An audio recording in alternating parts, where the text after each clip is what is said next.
un proceso cultural, social y de visión. Entonces, para que ustedes me crean, no es el hecho de lo que yo soy profesionalmente. Vamos, ¿esto se puede pasar acá? No. Acá hay una figura que se llama explorador. Todos somos exploradores, definitivamente. Algunos explorarán biología, otros minería, cada uno explora. Yo me di cuenta, después de mucho tiempo, ya viejito, de que el hecho de explorar continúa permanentemente en una vocación. Entonces yo empecé a explorar yacimientos minerales cuando era muy joven.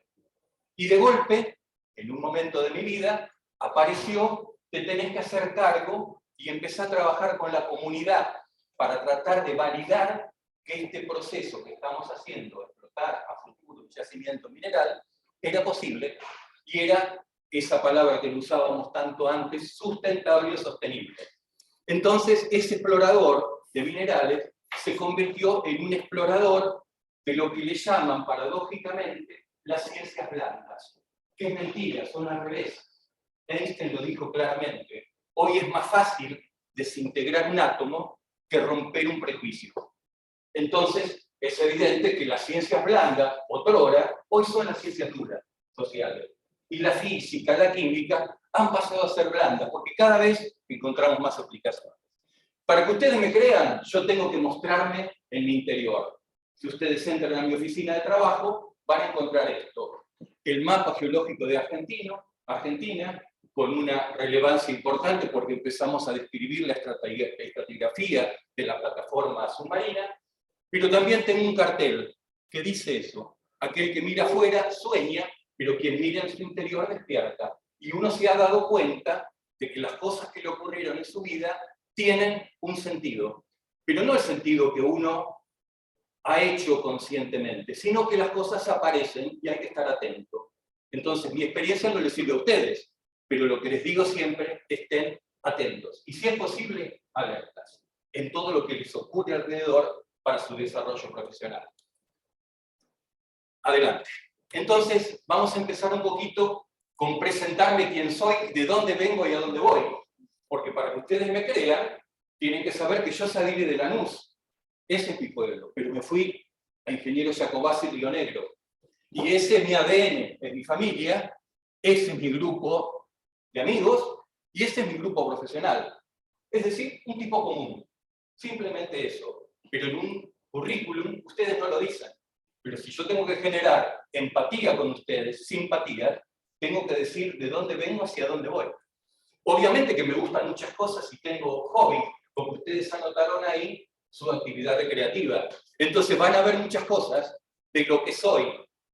Conferencias, me gustan los autos, me gusta jugar al fútbol, al golf, me gusta bailar y me gusta viajar. Ese soy yo. Y ahora sí puedo hablar con ustedes. Porque siendo profesional, bienvenido. Algo que ustedes van a aprender como profesionales, cuando, por ejemplo, elaboren estudios de recursos y reservas minerales, van a tener que hacer una declaración de responsabilidad. Y yo la quiero hacer en este momento con ustedes. Que todo lo que investigué, todo lo que estudié, y todo lo que interpreté está a mi cargo. Pero sobre todo, a todas las entidades, personas que voy a nombrar me merecen el mayor de los respetos. Y si alguno de ustedes en mi charla les molesta porque puedo incurrir en errores de género, en perspectivas, lo estoy declarando antes de comenzar a hablar. Por eso dejo a la responsabilidad de quienes me invitaron el que tomen los reclamos que sean correspondientes, porque uno se puede ir por algunos efectos que no controla, de la pasión y otras cosas que ya vamos a ver, a un escenario incómodo. ¿Sí? Adelante. Vamos a partir por algo que a nosotros los geólogos nos han inculcado desde chiquitos. Yo no sé si ahora lo usan tanto. Que el pasado es la llave del presente. ¿Recuerdan? ¿Sí? Todavía sigue siendo algo así como una máxima. Las máximas se pueden convertir en axiomas. Pero justamente ahí quiero arrancar con el título ostentoso. En la posmodernidad, el axioma se discute. Las máximas son revisadas. ¿Por qué? Porque ¿qué es el pasado? El pasado, después de 1905, con Albert Einstein, nos dice, el tiempo es relativo. Entonces, ¿qué es el pasado? Los geólogos nos sentimos espectaculares con el pasado. Explicamos muchas cosas, pero cuando empezamos a explicar el pasado, frente a alguien que ve el corto plazo para adelante y para atrás, es muy difícil generar eso que le llamo empatía de relación. Entonces los biólogos nos sentimos bárbaros de acuerdo a hablar del pasado. Pero, ¿son los canales adecuados para comunicarme con la sociedad y con otras profesiones? Si nosotros nos vamos a un fenómeno geológico muy preponderante, en Nueva Zelanda, país minero, las aguas termales de un proceso hidrotermal que termina con el geotermalismo, que se aprovecha para generar energía, fueron descubiertas por dos geólogos que empezaron a mirar qué pasaba con esa cañería de acero inoxidable que estaba precipitando oro en láminas sobre la cañería en tiempo actual, y venía de un proceso geotermal en tiempo actual. 90 gramos por tonelada de oro se precipitaban en esa cañería, a raquetear y a generar un interior. Pero ocurría en tiempo actual. Ahora, si soy geólogo y me voy para atrás, ¿qué puedo decir? Ah, un momento. Acá hay un ciclo hidrotermal activo que puede ser moderno, pero cientos, miles de años de evolución de un proceso hidrotermal, generando, por ejemplo, yacimientos epitermales de baja concentración.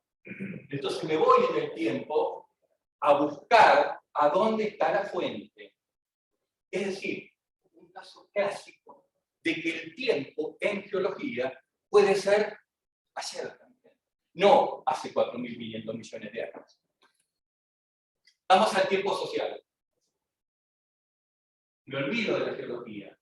Me voy a la Gran Muralla China, 6.000 kilómetros de extensión, y se hizo hace 2.500 años.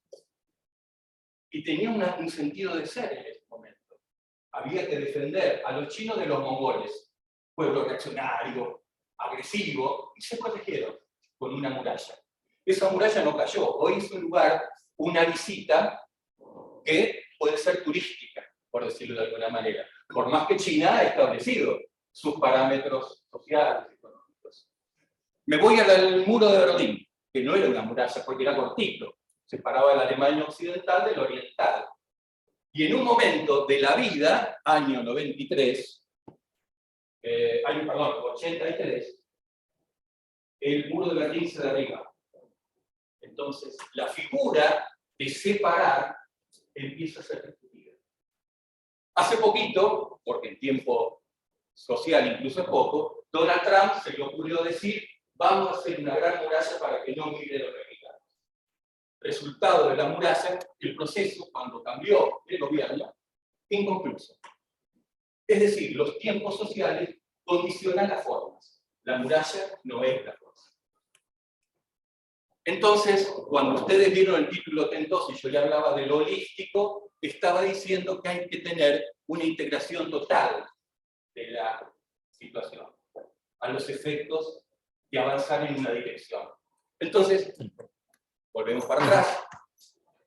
Cuando uno dice, perfecto, vamos a analizar que todos tenemos algo en común, que es la primera parte de mi charla, la ciencia como referente, y llegamos a la conclusión de que todos somos singulares.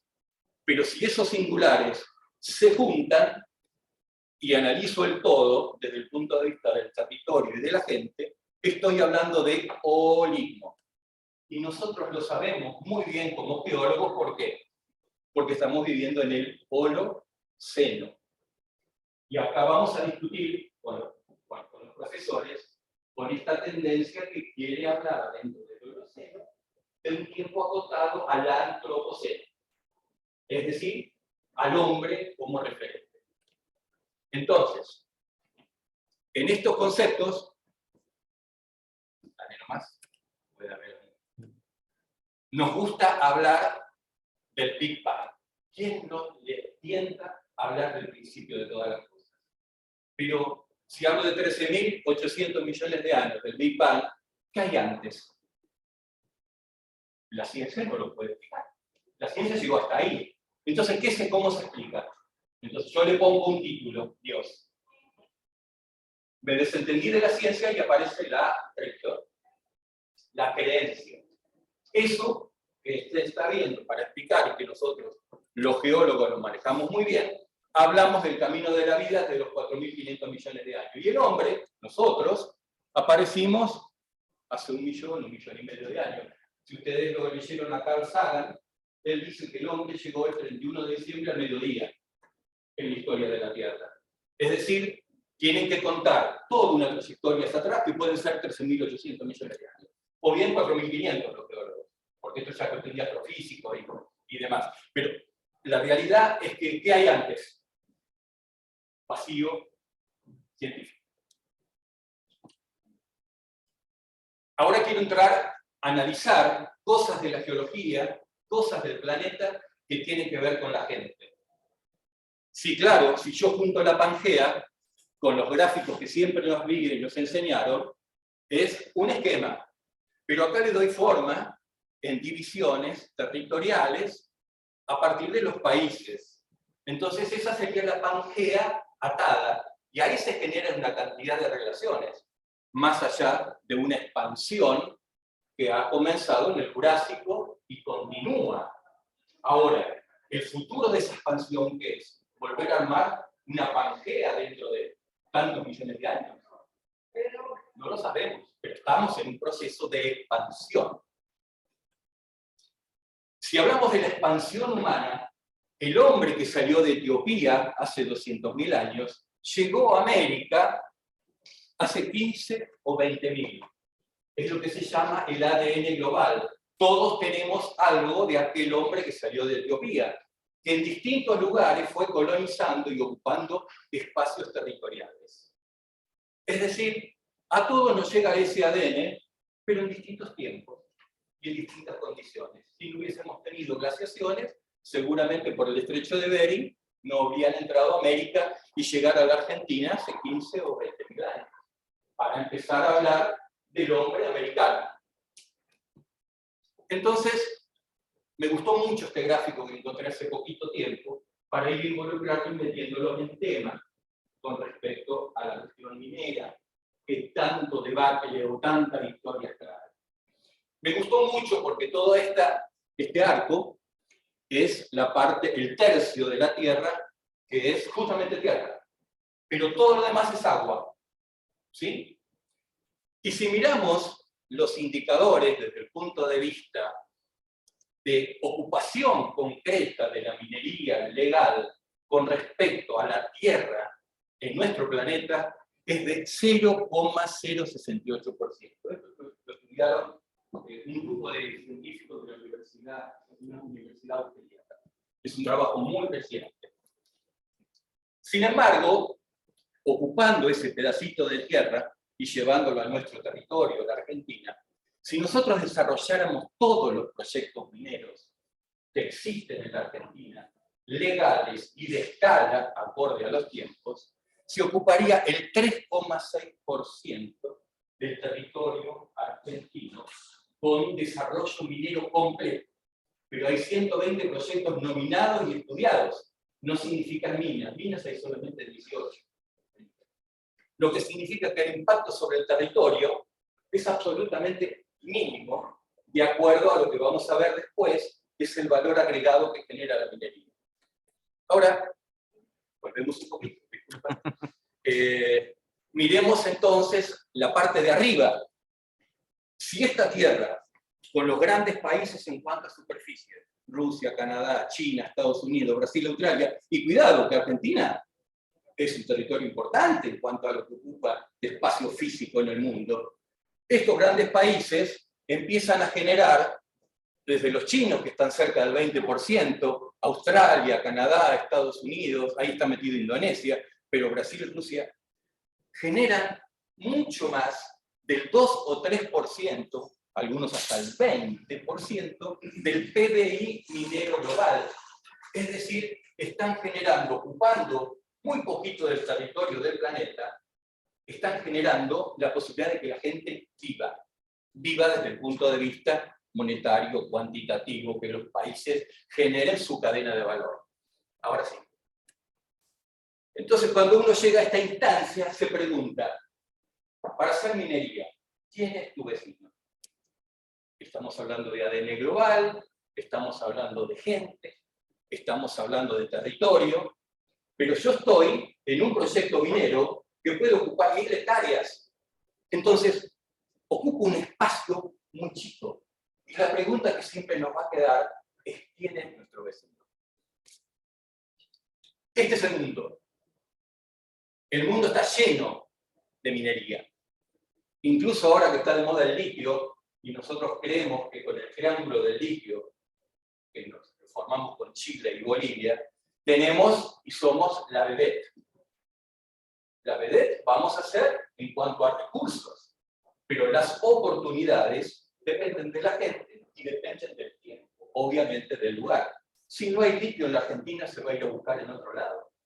Y va a aparecer bajo otro modelo de yacimiento, porque nosotros tenemos litio en salmueras, pero los australianos, que son los primeros productores de litio, lo tienen en roca dura. Entonces no es un problema de la morfología, el tamaño del yacimiento, sino la importancia de los recursos estratégicos. Por lo tanto, minería hay en todos lados, y Sudamérica, Latinoamérica, está recibiendo, después de Norteamérica, el mayor monto de dinero a través de las actividades mineras, desde la etapa temprana hasta las etapas productivas. Fíjense, Estados Unidos tiene, y Canadá por supuesto, 268 billones de dólares. Y Latinoamérica cerca de 200. Estaríamos en el medio entre China y el este de Asia, que están en 213 billones de dinero puesto en la minería. Entonces uno dice, con esta reflexión, lo que dicen los chinos, de 3 cosas no se vuelven: la flecha lanzada, la palabra pronunciada y la oportunidad perdida. Los momentos que llegan los desarrollos mineros, si uno me dice me bajo, se baja y por largo rato no lo puede volver a recuperar.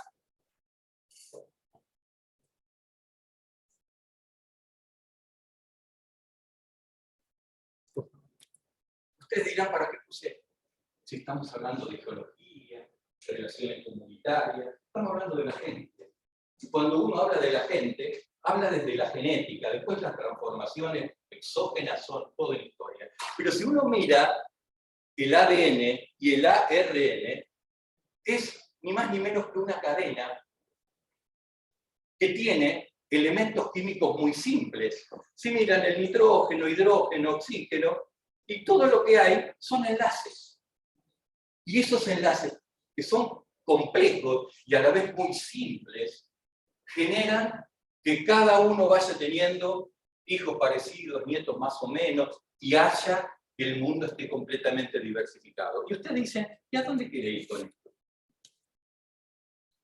Compartimos absolutamente todo nuestro ADN con todas las especies vivientes. El hombre, nosotros los geólogos un poco más que el 24%, por supuesto, compartimos ADN con las uvas. Obviamente sabemos que con los monos compartimos mucho más. No quiero hablar de las gallinas para evitar susceptibilidades, también compartimos con las gallinas. Es decir, que somos parte de un todo, por eso hablamos de la singularidad. Entonces, pero tenemos algo, es eso, la cabeza. Y por eso nos distinguimos con nuestro ADN de aquello otro, del chimpancé o de la uva. ¿Y qué pasa en nuestra cabeza? Tenemos una parte del cerebro que, no sé por esas cosas de la creación, de la biología y de la evolución, que vamos a ver dentro de poquito, está separado en 2 partes. Una parte del cerebro que procesa desde un punto de vista racional, analítico, y que tiene ondas rigurosas, es decir, como un electrocardiograma o cualquier elemento de cambios de poco tiempo, de longitud de onda baja. Ahí estamos con la razón, la racionalidad, la lógica, y estamos preparados para esto, para hacer relaciones difíciles, ecuaciones y todo lo que fuere. Pero nos olvidamos muchas veces del otro cerebro, el cerebro de las ondas alfa. Es decir, no digo que sea lo permanente, estoy diciendo de que estamos en una situación de relax, pero en ese relax se encierra una pasión, porque uno puede estar siendo muy eficaz en el análisis, en la interpretación, pero necesita en algún momento un disparador pasional. Y acá voy a la importancia del rol del geólogo en las relaciones comunitarias. Resultado, esa emoción, ese sentimiento y esa pasión tiene como ejemplo lo que ustedes ven ahí arriba. Yo venía en el año 2004 a Buenos Aires, estaba en San Basi en aquel momento, y me bajo, venía de Retiro, venía del Aeroparque, y paso por Retiro. No sé si era el ferrocarril San Martín, no sé cuál era. Y había un cartel gigante, gigante, que tenía a un tigrecito que decía: salva a la reserva San Guillermo de la minería, Greenpeace. Me quedé, digo, ¿qué hace acá en Retiro, en medio de Buenos Aires, esta cosa? Obvio, uno venía con la mochila de geólogo minero y digo, me encuentro con esto. No se extraña, no había caído. Año 2004, en el año 2005 se abrió la mina Veladero en San Juan. Bueno, resultado de eso me voy a mi casa. Cuando llego a mi casa, a toda mi familia, mi hija, chiquitita, me plantea: ¡ah! La minería es un desastre, rompe todo. ¿No ves lo que está haciendo? Mirá, en Retiro lo acabo de ver. Van a destruir una reserva. Entonces, digo, ¿cómo funciona? Emoción. Pero siempre hay caminos. Digo, no, yo si le digo que la minería es buena no lo puedo demostrar. Entonces, digo, bueno, hay caminos. Vamos a ver si se abre el camino. Es buscar en las sensaciones que ella tenía de emociones encontradas con las mías más racionales y lógicas, hay un momento y hay un lugar para la inventiva, para la creatividad, que es justamente cuando ustedes juntan esas ondas y hay puntos de encuentro. Y ahí es donde se da el insight. Acá puedo aprovechar esta situación para... Así funciona la cabeza, creando puentes. Y uno de los puentes, ahí, fue muy gracioso, esto era animado, pero para no perder tiempo lo dejé como está. Bueno, son unos mineros en Australia que dejaron su faena y se pusieron a bailar. Se pusieron a bailar. ¿Qué hizo la compañía? Los multó. Los suspendió, porque estaba en una condición de alta seguridad. Pero ellos expresaron una emoción, como cualquiera expresa una emoción, con un llanto, con una risa, o lo que fuere. Y a veces las risas son contradictorias, ¿no? Porque ustedes ven que una persona se cae cuando va caminando y se van a reír porque es contradictorio, si está caminando, no se cayó. Y después cuando se cayó y se rompió un brazo, la emoción es la contraria. Mira, pobre.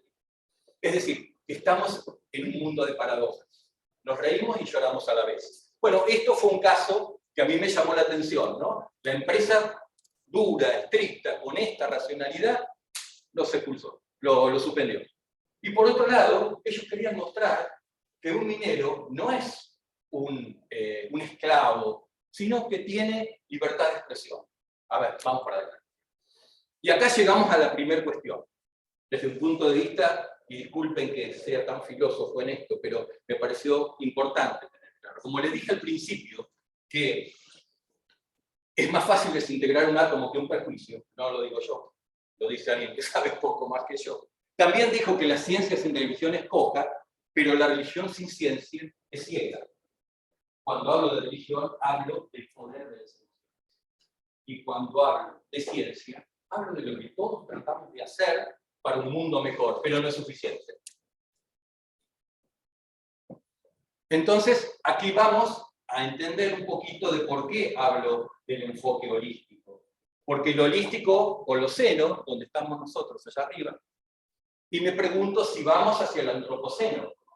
Si vamos al antropoceno o estamos en el antropoceno, todo lo que haga el hombre nos va a ubicar como centro de todas las cosas. Y nosotros como geólogos estamos en geocentrismo, no significa que esté en el núcleo, y en el manto. Significa que veo al planeta no por la capa, por la biosfera o la atmósfera. Estoy viendo al planeta integral. Esa es la visión. Entonces, la pregunta del millón: ¿es posible la unidad en la diversidad? Veamos un ejemplo, que es el título del trabajo, ¿no? Que las rocas han despertado nuestra creatividad. Cuando tenemos que hablar de roca, plutónicas, volcánicas, subvolcánicas, puedo llegar a hacer un libro de lo que aprendí.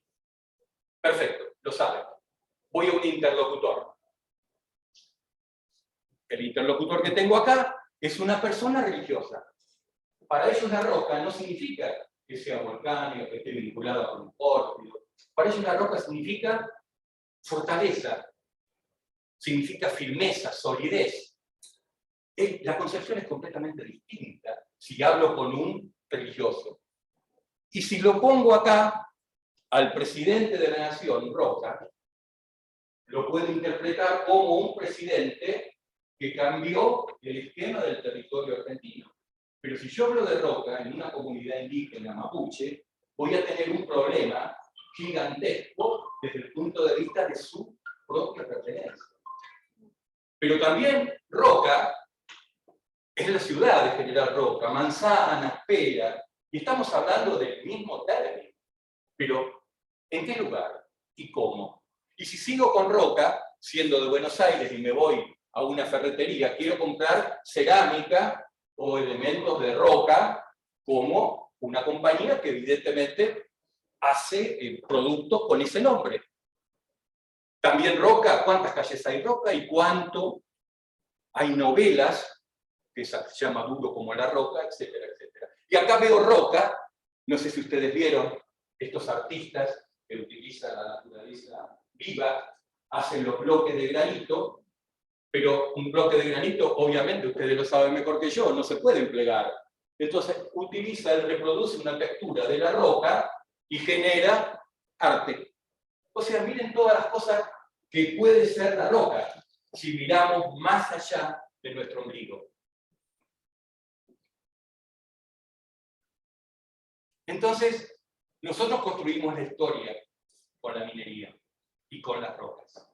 Mire, si empezamos con el paleolítico, bla, bla, bla, nos venimos neolítico, edad del cobre, edad de los metales, toda esta historia vincula al hombre con la minería y con los metales.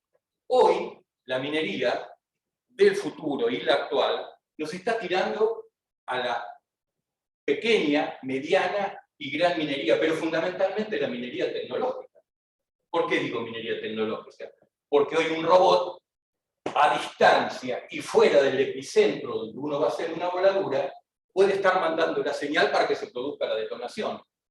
Menos riesgo humano, más control a los efectos de ver qué volumen saqué, cómo controlé los gases, cómo controlé el particulado. Es decir, la minería tecnológica.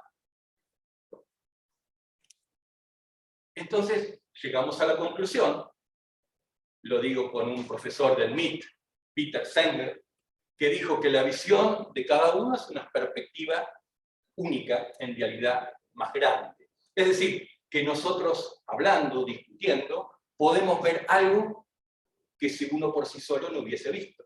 Por lo tanto, yo puedo ver que esto se mueve, otros dirán no, pero el cerebro le va a decir no, no es posible que se mueva. También puedo mirar a alguien de perfil o a alguien de frente, son visiones distintas, ¿no? Pero también chocamos con algo, y por eso les dije que pongan su edad, que la concepción de la supuesta verdad científica, racional, sentimental, como fuere, pasa también por el hecho jerárquico desde el punto de vista de las edades. La receta única no sirve para todo. Esto lo dijo Manpower, una compañía de recursos humanos muy conocida. Yo lo único que hice fue actualizar un poco con un término que es la última generación, que creo que son ustedes, los que nacieron entre el 95 y 2010, ¿no? Ustedes están entre 27 y 42, la mayoría de los interlocutores, salvo algunos, ¿no? Que estamos un poco para acá. Yo soy del grupo de los idealistas, ¿no? Los idealistas tenemos que jugar muchísimo con esos principios porque, cuidado, chocamos con la gente de la inmediatez. Lo que quiere algo para mañana, no para ahora. Y hoy, los de 12 y 26, que son ustedes, son los informados. Pero cuidado, yo les señalé la palabra in, porque tienen mucha información, pero si les saco el in, no tienen tanta formación. No están tan formados, están en un proceso. Sin embargo, en ese proceso, ustedes son seres de opinión. Entonces, para vivir en este mundo, con la minería dentro y con la minería posible, tenemos que aceptar las paradojas. Tenemos que aceptar que uno se encuentre con cosas que lo movilizan, lo enojan y le generan una cantidad de sensaciones. Porque no tenemos que olvidar, esto de estudiar las neurociencias, es que más del 60% de nuestras decisiones, por más que sean extraños, irracionales y lógicos, son emocionales. En un momento aparece la emoción para la decisión. Entonces, vamos a tener que administrar las paradojas. Yo les voy a contar una historia muy cortita. En un momento en Perito Moreno, en Santa Cruz, hicimos una audiencia pública a los efectos de que la gente del pueblo de Perito Moreno diera una opinión con respecto al estudio de impacto ambiental para la explotación del proyecto Cerro Negro. El proyecto Cerro Negro se largó todo muy bien y decidimos una estrategia de comunicación con la sociedad. ¿La estrategia cuál fue? Vamos a juntar a gente, no por edad, sino por la actividad que desarrollan. Es decir, no queríamos mezclar los tantos. No queríamos mezclar, por ejemplo, a los curas, a los sacerdotes, con la gente de educación. Ni la educación con la gente de salud. Es decir, había problemáticas en cada uno, pero siempre en los pueblos chicos, imagínense, donde se desarrollan estas cosas, hay rispideces personales. Entonces agarramos al grupo de religiosos, Iglesia Católica, Iglesia Evangélica y los feligreses comunes de otras actividades. Estuvimos como 3 horas hablando del proyecto, de cómo se inició, toda la historia. Lo que íbamos a hacer, lo que estábamos haciendo y lo que proponíamos. Un desgaste enorme. Sociólogos, políticos de la localidad, geólogos, todo el mundo. Se para una pastora evangélica y dice, todo lo que dice está muy bien, pero el infierno los espera. Fue tan contundente que uno se puede enojar, La mujer expresó, y ustedes saben que en las audiencias públicas, los profes se lo van a explicar seguramente en el desarrollo, cuando uno tiene que aprobar un proyecto minero, tiene que presentárselo a la comunidad del área de influencia para que den opiniones y sugerencias que se tienen que anotar en la última hoja para que alguien las responda, la autoridad de aplicación o la propia empresa. Entonces, eso se tuvo que anotar. Los espera el infierno. Y ustedes dicen, ¿cómo se puede contestar eso? Es una expresión. Entonces, uno tiene que administrar las paradojas, sin involucrarse con ellas. Entonces, negociar las paradojas. Yo estoy seguro que todos queremos el bienestar de quien tenemos al lado, pero estamos en distintas dimensiones. Yo quiero el desarrollo minero, pero que sea micro, pyme familiar, o lo que fuera. Y otro dice, no, perdóname, pero yo quiero la gran minería, porque hoy el mundo tiene 7.400 millones de personas y tenemos que generar materia prima para exportar. Perfecto, yo no niego la minería, pero la quiero que sea chiquitita y repartida de a muchos. Uno tiene que negociar situaciones, y muchas veces esas situaciones no son lógicas o razonables. Uno tiene que buscar, no digo el punto medio, sino el punto de comprensión en base a la empatía. Hay muchas paradojas. Los que andamos en este mundo hace muchos años, no hablábamos del calentamiento global, del cambio climático. Nos preocupaba el efecto invernadero. ¿Ustedes saben cuál es la diferencia entre el efecto invernadero y el calentamiento global? Si ustedes empiezan a analizar lo que dijo la ciencia, vamos a encontrar paradojas. ¿Por qué? Porque el efecto invernadero era que el ser humano se estaba creando, entre comillas, su propio clima. Por quema de combustibles, dióxido de carbono, capas, llegaba el sol, ¡pum!, se rechazaba y se volvía el sol, porque no lo dejábamos entrar. Creábamos nuestro propio clima. Y no estábamos tan infelices. De golpe, el calentamiento global, que comenzó a registrarse con valores concretos, efectivamente empezó a preocuparnos. Eso que decíamos, es mi clima. No, ahora deja de ser tu clima. Ahora tenés un problema serio con el calentamiento global. Y eso ha movilizado, en mayor parte, las grandes cumbres de la Tierra. Sin embargo, desde el punto de vista del principio, establecido en el tiempo, es paradojal, es como contradictorio. También el tiempo es contradictorio. Lo dijo Einstein, y Einstein lo demostró con esto. Una cosa es el Einstein joven que llega y el Einstein viejo que está. Pero si están en el mismo punto, uno le baja la bandera. ¿Por qué? Porque el tiempo es relativo, de acuerdo a la escala de aplicación. Entonces, cuidado cuando hablamos del tiempo a los efectos de entender la razón. Y ahora voy a una paradoja minera.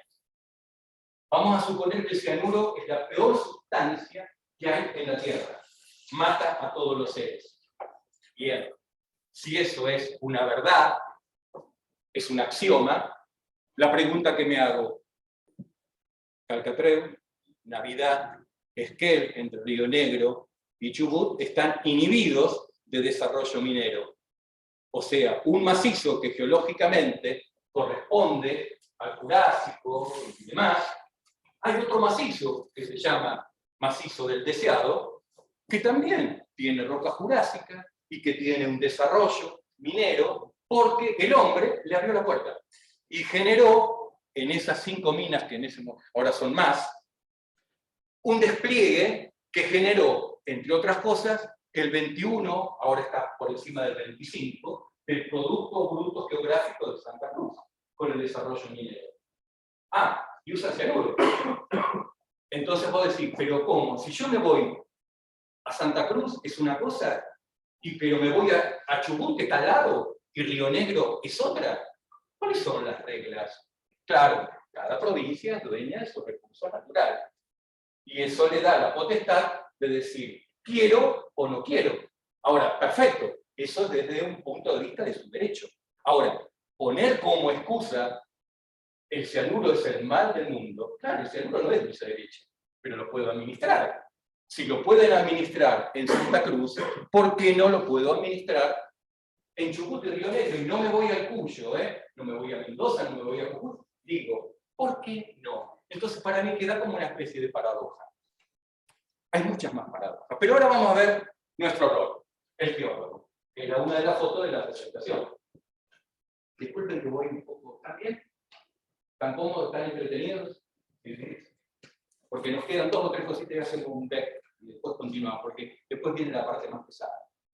Y entre pesado estamos listos. Entonces, llegamos nosotros. ¿Qué hace el geólogo? El geólogo llega con todo eso. Obvio, esto es una foto vieja. Brad Pitt no es geólogo, pero bueno, vamos a tratar de que tenemos geólogos elegantes, bellos geólogos. Antes de tener eso, tendrá una tablet para ir al campo a mapear y todo lo demás. El problema no es lo de afuera, el problema es lo de adentro. El geólogo entra con un conocimiento, con modelos, con teorías, con prejuicios, normas, procedimientos, lo que yo le llamo mochila llena en el mundo actual. Antes nosotros entrábamos a los campos, hablábamos con el paisano, dale nomás, pase los geólogos, listo, ningún problema. Hoy es un protocolo increíble poder entrar a un campo, si te dejan entrar. Bien, entonces, el geólogo actúa de la manera que actúa, que es mapear, muestrear, hacer todo lo que tenga que hacer. Y de golpe se vincula adentro de su empresa con profesionales de otro carácter. Es decir, profesionales contables.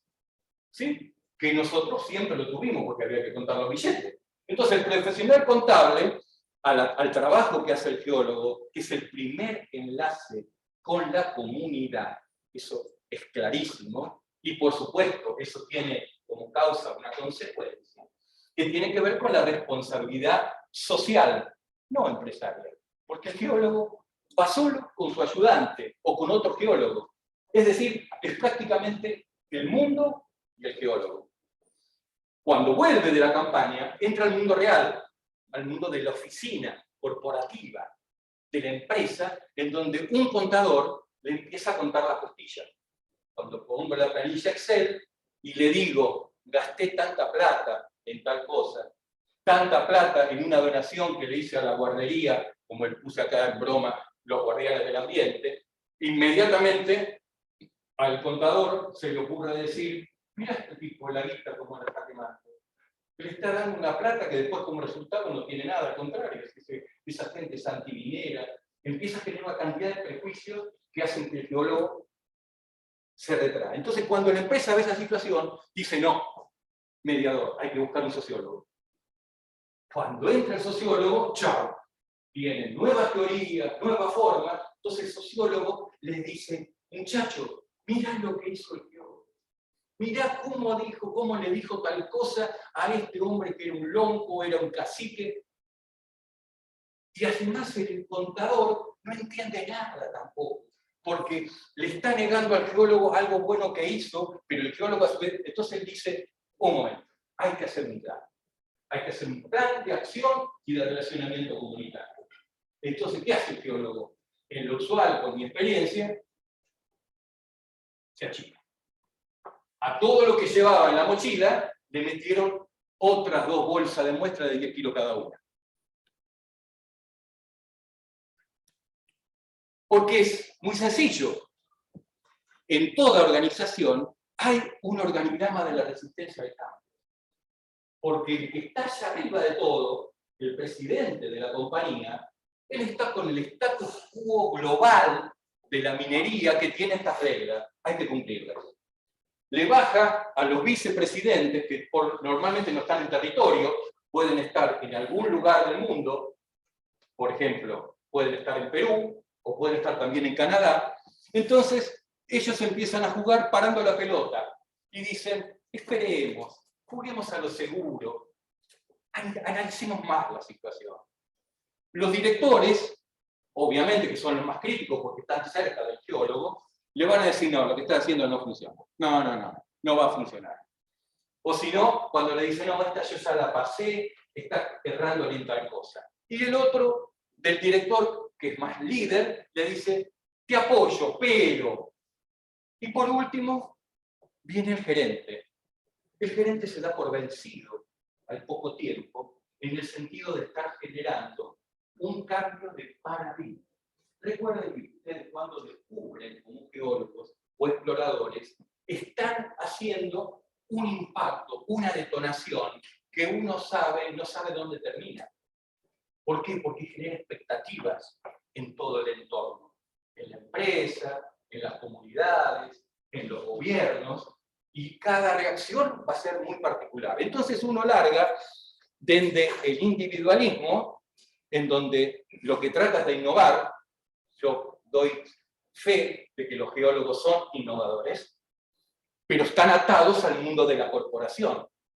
Cuando dejan de ser geólogos y se empiezan a involucrar y a relacionar, aparece el mundo social y el mundo verde. Vamos para adelante.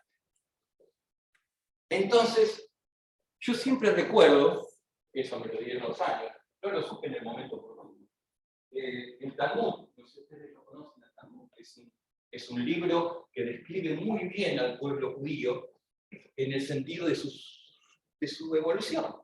Entonces, fíjense, y es una recomendación que uno le puede hacer con los años de vida. Presten atención a sus pensamientos, porque se convertirán en palabras, las palabras en acciones, la acción en tu carácter y el carácter en el destino. Como ustedes son los que inician el pensamiento en un proyecto minero, tienen que tener mucha atención de lo que piensan y lo que dicen, porque eso los ata para siempre. Y puede ser hasta terminar en un proyecto, aunque no lo crean. Porque a veces la plata no para o no puede achicar los riesgos que uno asumió cuando cometió un error antes. Por eso hay que estar atentos. Entonces, si ustedes miran todas las ciencias que hoy aplican, la responsabilidad social empresaria. Yo he borrado la E, porque la responsabilidad social hoy tiene una norma que involucra a todos, por eso estamos hablando de holístico, no es la empresa solamente. Fíjense todo lo que abarca: antropología social, sociología, psicología, lingüística. ¿Cómo lingüística? Claro, porque ustedes están hablando con una comunidad mapuche y de golpe el lonco le habla lengua y tienen que empezar a tratar de entender y comprender algunos términos de vínculo con el lonco. Ciencias de la comunicación, clave. Jurídica, ni hablar, acá tenemos un abogado especialista en minería, así que lo sabrá. Ciencias de la salud, ciencias humanísticas, administración de empresas, ciencias aplicadas como soporte de emprendedurismo. Todo eso, hoy por hoy, aunque no lo crean, está en una empresa minera. Como consultores o como actores, cuando se hace o elabora un estudio de impacto ambiental. Es decir, la visión que domina en una empresa es antropocentrista. Toda esta gente viene de la llamada ciencias blandas, donde el hombre, como dijo Sócrates, es la medida, o el pensar, o la razón, la medida de todas las cosas. Y a mí me tocó investigar después del año 2008 cómo funcionaba el cerebro humano y me puse empíricamente a estudiarlo. Entonces me metí a estudiar neurociencias, encontré en la física cuántica muchos elementos increíbles que ayudan a cómo funciona el cerebro y cómo se puede explicar desde otro lugar de vista sin tocar la minería. El coaching.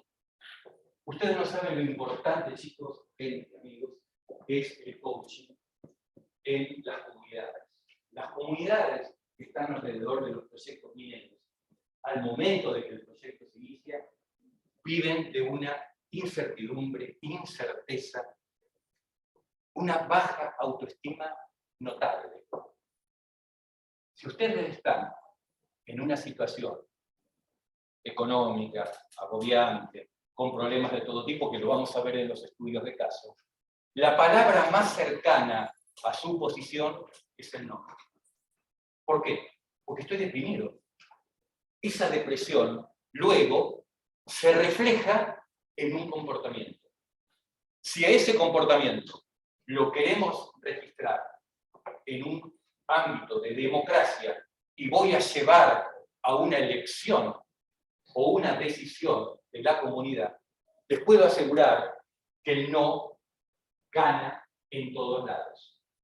No por culpa de la minería o de lo que fue, es porque las situaciones de las pequeñas comunidades han sido agobiadas por un proceso histórico, un proceso de ninguneo de parte de los centros urbanos muy significativo. Y eso genera un ánimo. Por lo tanto, cuando ustedes vean todo esto, van a ver que todo tiene que ver con todo, decía Pancho Guerrero, ¿se acuerdan? Bueno, Pancho Ibáñez. Pancho Ibáñez. Adelante. Uno de los autores que yo les recomiendo que analicen en los ratos de ocio, ustedes tienen actividades, se llama Zygmunt Bauman. Este señor polaco, ya fallecido, ha escrito sobre lo que se llama la modernidad líquida. Es decir, tiempos modernos, todo fluye muy rápidamente. La minería es una actividad sólida, ¿cierto? No, porque hoy estamos hablando de salmueras. El litio se está sacando de salmueras también, lo que significa que es líquido. Pero ¿por qué digo que la minería es una actividad sólida? Porque desde que uno descubre hasta que llega el momento, si llega, de la operación, pasa una década. Si lo miro a nivel de gobierno, pasaron 2 gobiernos. Pero si lo miro a nivel de generaciones, pasa media generación. Hasta que un proyecto de que se descubre, hasta que se pone en funcionamiento, genera activos para la sociedad. En ese intervalo de tiempo ocurren muchas cosas que vamos a analizar. Pero en todo esto es muy importante el principio de cómo uno va transmitiendo su avance. Y este hombre encontró, sin quererlo, en la posmodernidad, algunos elementos. Fíjense, el arte del diálogo, ante las situaciones, como le digo, de baja autoestima. La globalización es un proceso, yo no le diría que es imposible de frenar, pero es avasallante. Entonces, lo que uno puede hacer, y lo propone Zygmunt Bauman, es que hay que buscar soluciones locales a los problemas globales. Y una solución local es a dónde está el proyecto. Y las instituciones de acción colectiva. Y esto es algo fuerte, porque si yo reúno en un territorio donde hay riqueza una asociación colectiva que tiene intereses comunes, la figura del gobierno, aún los gobiernos provinciales, se debilitan. Pero el problema está justamente ahí, en unir desde el poder que genera un proyecto minero que todos lo vamos a compartir. Que a eso apunta la charla. La pregunta es, ¿la minería cómo la juega en la posmodernidad? Ahora vamos a ver algo. Esto es más o menos el resumen de todo, pero en boca de un señor, de Basis Chatterjee. Este señor viene, solamente les quiero mencionar algo, de la ciencia moderna. Ustedes saben que el CEO de Google es un hindú, ¿sabían? Es un hombre que se ha hecho en escuelas espirituales y ahora se capacitó en Stanford. Es un hombre absolutamente poderoso, si se quiere ver desde el punto de vista del capitalismo, pero viene con una preparación espiritual muy particular. Este señor también. Y fue el que mencionó algunas cosas que la minería y la responsabilidad social debería estar difundiendo mucho más. Que es justamente ese respeto por el ser humano como ser. Porque recuerden que yo juego mucho con ser y RSE, ¿no? Utilizo esos términos para no olvidar nunca al ser humano. Bien. Para ir terminando esta primera parte, y después les voy a sacar, sí, son dos. Vos me dirás, Seba, ¿cómo estamos? Yo quiero parar un rato para bajar algunas cosas, que Sí. todos nos relajemos. ¿Les parece parar 5 minutos? Paramos ahora en 5 minutos, pero les pido que seguir un poco más porque viene la parte más picante. Entonces, a ver, algunas cosas que estamos hablando en la posmodernidad y la modernidad para comparar cuál es la diferencia. Nosotros teníamos un término que decía ver para creer, ¿no es cierto? Ver para creer. Yo tengo que, esto es una cosa, la tengo que ver, sí, es una silla. Los vascos somos un poco más duros. Los vascos comemos jabón y nos dicen, no, perdóname, no es jabón, es queso. Entonces el vasco te va a decir, bueno, sí es queso, pero se parece al jabón. Entonces, esa cuestión yo lo viví presencialmente. Porque en la posmodernidad es creer para ver. ¿Cómo se entiende eso? Hacemos un monitoreo participativo en un yacimiento en Chacatrel, en la provincia de Río Negro. Entonces, vamos a un pozo de exploración, pero por agua. ¿No es cierto? Entonces, nos paramos en el pozo y están viendo, miren, marcamos el nivel pisométrico, hasta acá es el nivel natural, acá se va a poner una bomba, esa bomba va a sacar el agua, se van a sacar tanto líquidos. Se lo estoy contando, pero lo están viendo. Estaban viendo el nivel pisométrico con profundidad, vieron la baliza, vieron todo. También vieron la profundidad que llevaba ese nivel libre. Hay tanta cantidad de agua, imagínate, se picó todo entre pozo y pozo. Y la gente que estaba ahí me hablaba del campo arenal en Catamarca. Pero perdón, estamos acá en Río Negro, en este pozo. No, campo arenal, se agotó el agua. Venía la lumbrera, se llevó todo el agua. La gente tiene que cerrar, los campos se tienen que ir. Pero, ¿lo estás viendo? No, pero la creencia era más poderosa que efectivamente estar midiendo algo. Luego, el otro es, pienso, luego existo. También era algo muy fuerte desde el punto de vista filosófico. Pero ahora, soy, luego pienso. Yo no digo que esté bien ni esté mal. Como dije en el disclaimer, yo simplemente me hago cargo de lo que digo. Hoy, la persona es.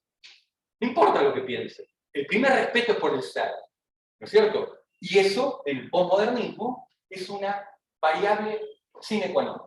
Por eso a la señora, en ese momento la pastora en Santa Cruz, había que respetarla por lo que era, no por lo que pensaba. Nos mandó al infierno, claramente. Pero lo importante no era lo que piensa, sino ella. El fin justifica los medios, era la modernidad, ¿se acuerdan? Hoy los medios desencadenan el fin. Es tal cual. Ustedes pueden tomar el medio como cualquier cosa, como el mediocampo de un equipo de fútbol, o pueden agarrar los medios de comunicación.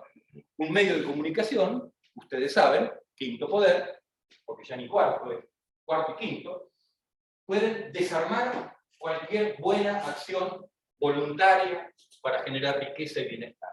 ¿Y es por qué? Porque el lenguaje en la posmodernidad construye la realidad. El lenguaje construye la realidad. Es una premisa que sale de Francia, después, como les decía, de la caída del muro de Berlín, y que se está inyectando, obviamente y muy fuertemente, desde el día de los años 2000, en las comunidades latinoamericanas, ¿no? Y eso es muy importante de entender en el proceso histórico, porque dentro de las comunidades americanas, obviamente, estamos nosotros y el desarrollo minero por venir. Bueno, entonces, ahí fíjense que dejo dos definiciones. Una que es de Teresa de Calcuta, religión pura. El problema no es entre yo y tú, sino entre tú y la existencia. Muy importante y reconocible. Pero Albert nos decía, no podemos resolver problemas utilizando las mismas cosas que lo generaron. Ciencia. Es decir, ciencia y religión se cruzan permanentemente en la modernidad y la posmodernidad. Nosotros, como geólogos, tenemos que estar alertos y atentos a todo este fenómeno que nos va a atravesar si nos metemos en el mundo minero. Bueno, ahora vamos a la primera parte, vamos a descansar un ratito.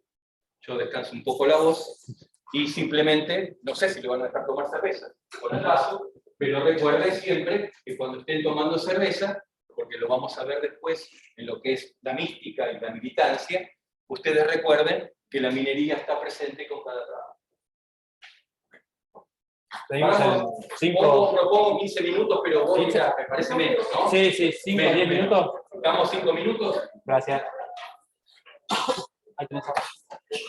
Bueno, venimos. Acá la grabación. Sí, por nosotros.